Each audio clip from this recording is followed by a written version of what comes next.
Ils osent à peine entrer, tant ils sont écrasés par le poids du lieu.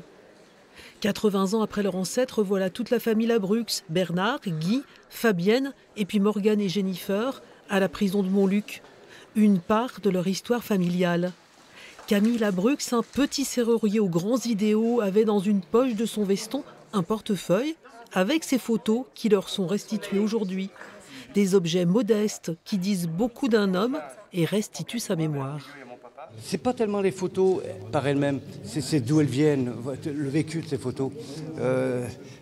Sous ce portefeuille, je sais pas, j'imagine la Gestapo en train de le fouiller, le prendre. C'est vraiment émouvant. Camille Labrux, engagé à la CGT, militant communiste dans le Vieux-Lyon à Saint-Paul, sera arrêté le 14 mai 1944, interné à Montluc, puis déporté au camp de Neuengamme sous son faux nom Anthem Girer.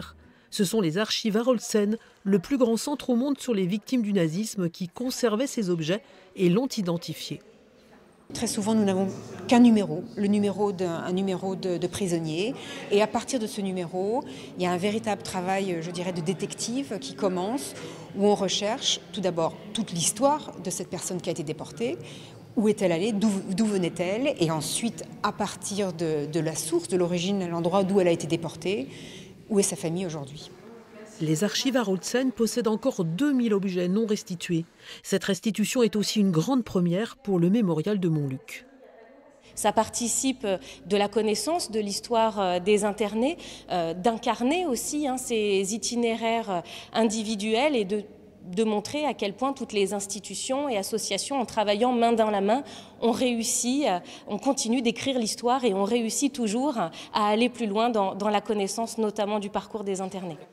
Camille Labrux est décédée en 1994, mais bientôt au mémorial de Montluc, son nom sera inscrit pour toujours aux côtés d'autres petits héros à qui nous devons tant.